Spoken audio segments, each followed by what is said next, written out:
Welcome to Keeping Up with Jones, the Lonnie Jones podcast adventure. You are going to hear the stories from the eclectic life of a guy who is a professional counselor, a family man, a SWAT team chaplain, outdoor enthusiast, a guy involved with ropes, 10th Planet Jiu-Jitsu, a chaotic Jedi, and who is a recipient of an honorary doctorate from the University of Adversity. Using these stories, we take the facts lead to concepts, and from the concepts we make a variety of life applications. Just a caveat about the facts. Most of the time we will tell you the facts just the way it happened, but once in a while we'll give you the facts the way other people remember how it happened, and that usually includes a tablespoon of embellishment. No harm is meant, just good, clean fun for educational purposes. Please subscribe and share this with your friends or your enemies. It might help them to be better people if they listen. As always, we thank you for keeping up with Jones, the Lonnie Jones podcast adventure. Introducing the Bible degree with digital ministry. Paul used the marketplace and the synagogue to reach an expanded audience. We have access to the internet and social media. I once heard it said that when McDonald's introduced the drive-through window, they did not change the Big Mac, only how it was delivered. Faulkner University is now offering a new digital ministry track for their Bible degree. Faulkner's degree provides training in understanding and teaching the gospel, alongside training that will allow students to create quality digital content. Opportunities for evangelism in the digital spaces is unlimited, and this is innovative ministry education for our contemporary culture. One of the instructors is a 2-time Emmy-winning former ESPN designer. Members of the Church of Christ could be eligible for the full tuition Jack Zorn Scholarship in order to pursue this special area of study. For more information, contact admissions at faulkner.edu. That is admissions at faulkner.edu. Faulkner University is a digital partner with Keeping Up with Jones, the Lonnie Jones podcast adventure.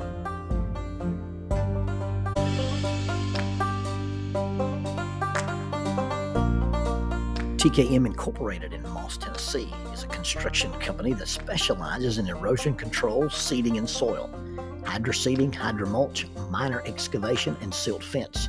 They also provide traffic control and construction signs.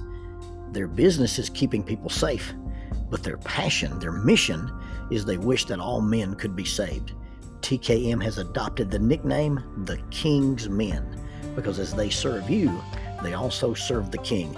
If they could provide any of their services for you, please contact them at 931-243-3958. That is 931-243-3958. Or you can contact them on the net at tkminc2001 at twlakes.net. That is tkminc2001 at twlakes.net. TKM Incorporated is a sponsor of Keeping Up with Jones, the Lonnie Jones podcast adventure.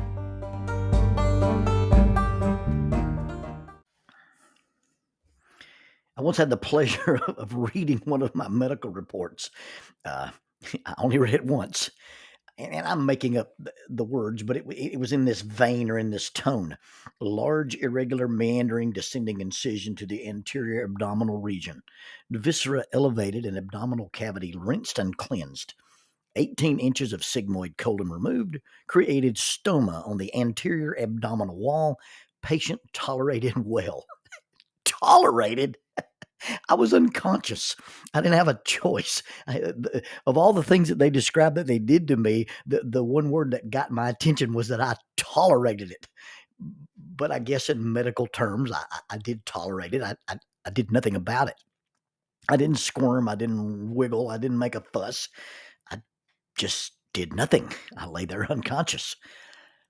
The sign, it was posted prominently on the counter. The sign said, "Aggressive behavior will not be tolerated." That sounded a bit aggressive to me. It sounded more aggressive when I read it out loud. Aggressive behavior will not be tolerated. The people behind the counter didn't like the fact that I read it out loud. Maybe a sign aggressively forbidding aggression is meant to be read silently. You read it in your head, and it creates sort of a feng shui, je ne sais quoi, peaceful inner ambiance. But then I looked behind the counter at the people who weren't going to tolerate aggressive behavior, and it was funny because all I heard in my head was, "Stop, you're being aggressive." Maybe it wasn't as funny as I thought it was. Maybe it was just sad. Maybe it was just silly. Because no one I could see would be able to deal with any truly aggressive person. Maybe they didn't understand aggression. Maybe behind the counter they had some Karen spray, and maybe that's what they thought of as aggressive people being rude or impatient or demanding. Maybe they had some attitude cream that they give people to rub on themselves when they were in a snit. But truly aggressive behavior? You keep using that word. I do not think it means what you think it means. Rude doesn't equal aggressive. Mean doesn't equal abusive. At least not in the way I hear it used so many times. Be that as it may, how does one deal with, read that as not tolerate, how does one deal with aggressive behavior when one has decided to be intolerant of said aggression? Passively? You can be passive aggressive, and one can be passive while another person is aggressive, which begs the question, doesn't being passive while the other is being aggressive means you are tolerating the aggression? So what does the sign really mean? It means if you behave in an aggressive manner, you will not be dealt with passively. What the sign means is they are willing to call someone who has a master's degree in the use of aggression. Gun-free zones are protected by men with guns. I read a billboard in Knoxville, Tennessee, and it advertises body art, piercings, tattoos, studs, gauges, and the store advertising this body art, the name of the store was Born That Way. If the accessories, the studs, the piercings, the gaugings, the rings, the chains, or the ink was done aftermarket, you weren't born that way.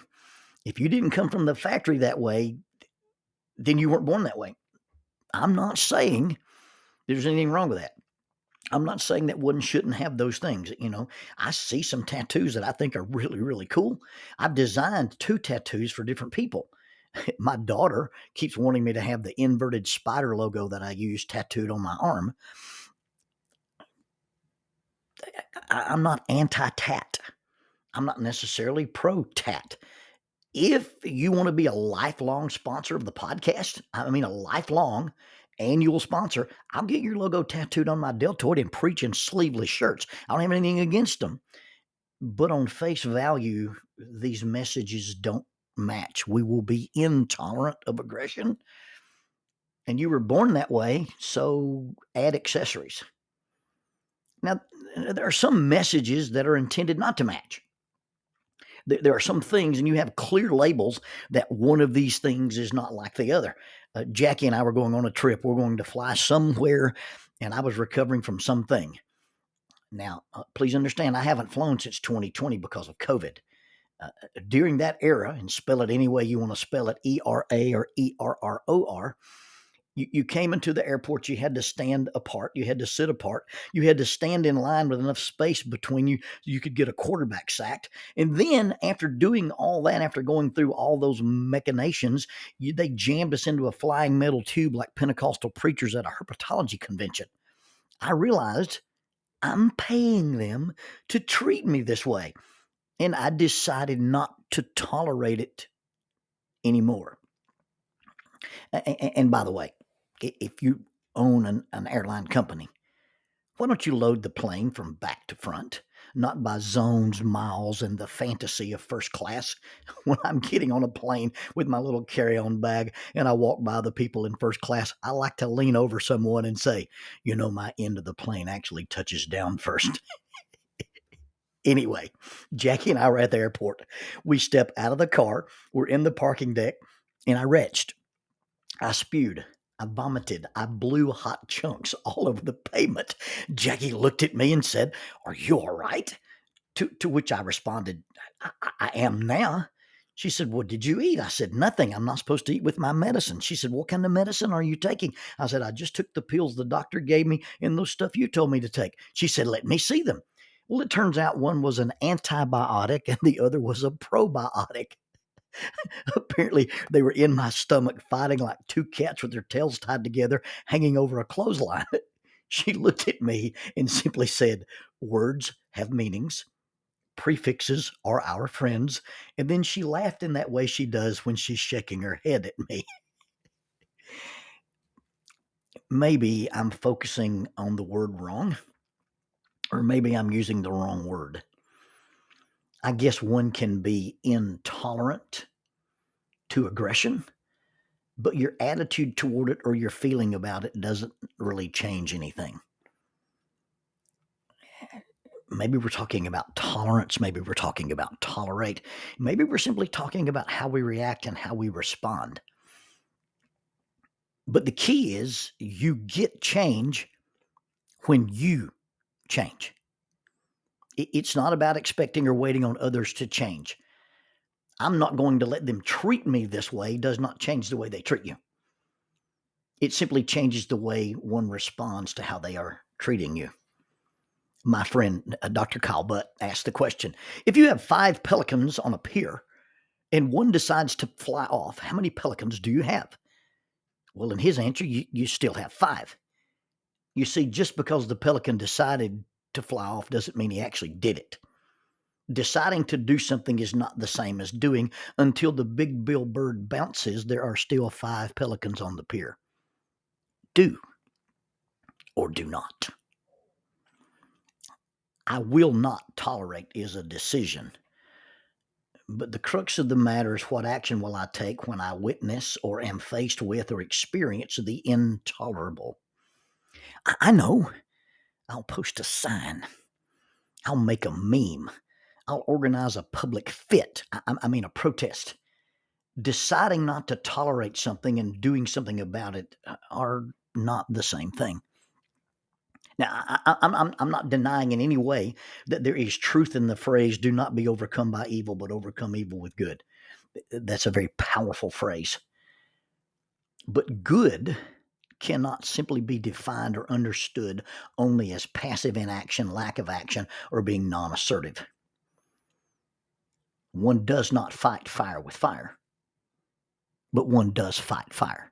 You spray it, you drown it, you beat it out, you deprive it of oxygen, you prep it, you prep the area so that you have fire breaks and so that you remove the fuel.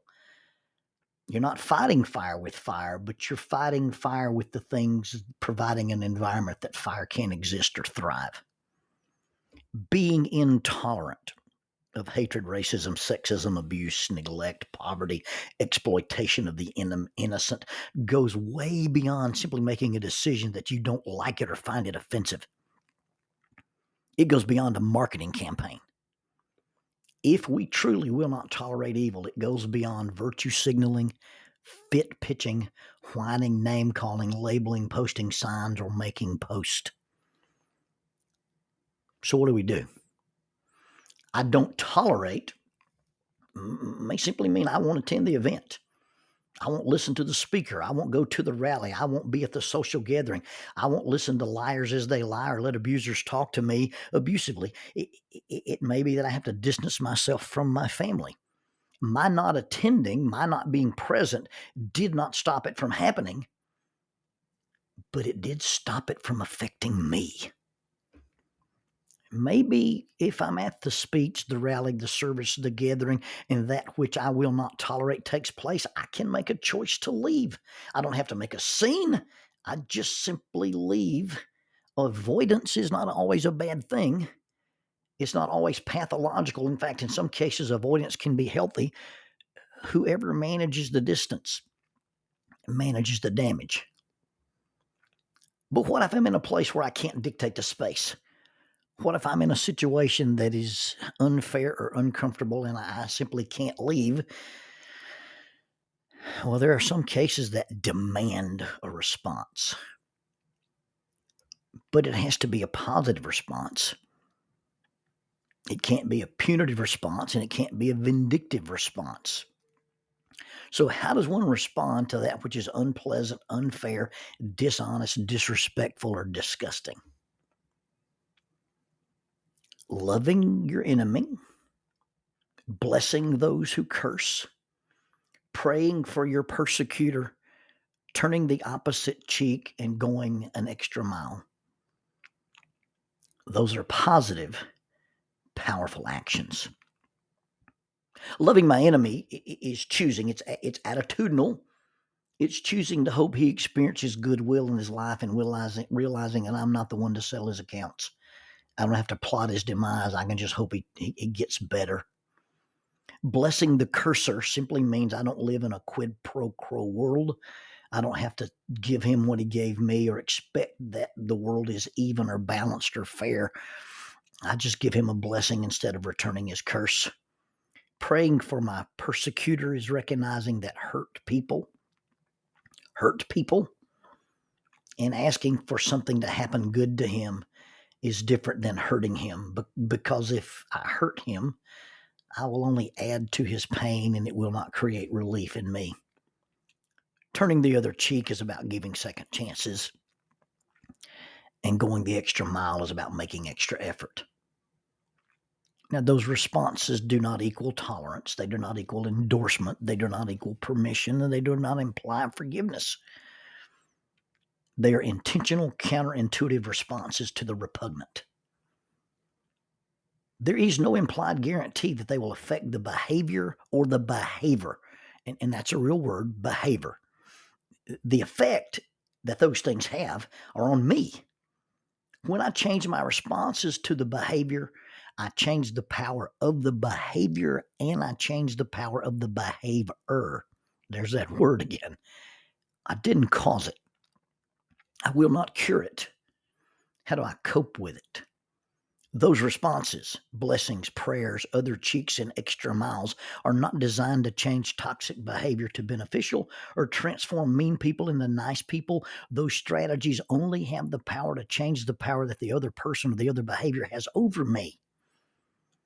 It does not change the behavior. It only changes my response to the behavior.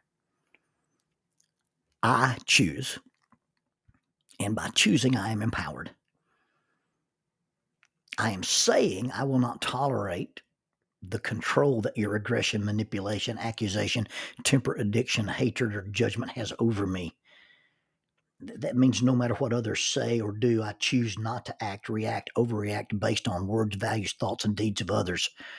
I guess the fancy term for that is having an internal locus of control. My not tolerating does not eliminate the behavior. It does not change the behavior. But by not tolerating, by not letting it have control over me, is almost the same as eliminating it. If I limit the power it or they have in my life, it is the same as if it didn't happen or they aren't there. The things other people do, say, believe, or the way they behave should not control us. If we let those things dictate how we feel, think, or act, or live, then that is intolerable.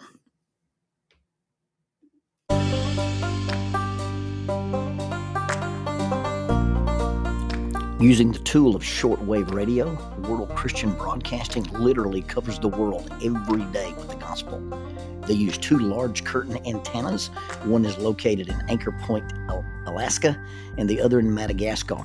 They send out messages that are recorded at their international home in Franklin, Tennessee.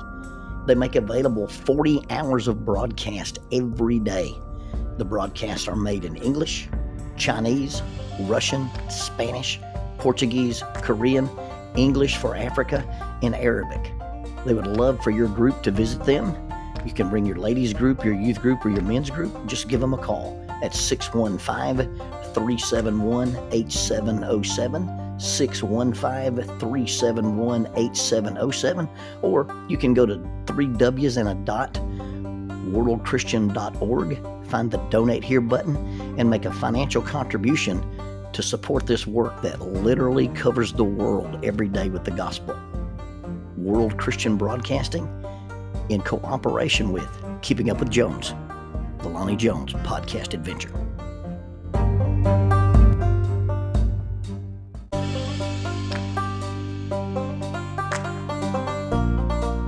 The mission of Heritage Christian University is simple. They aim to advance the churches of Christ by equipping servants through undergraduate and graduate programs. Heritage Christian University produces effective communicators of the gospel, focusing on evangelism and a commitment to Scripture.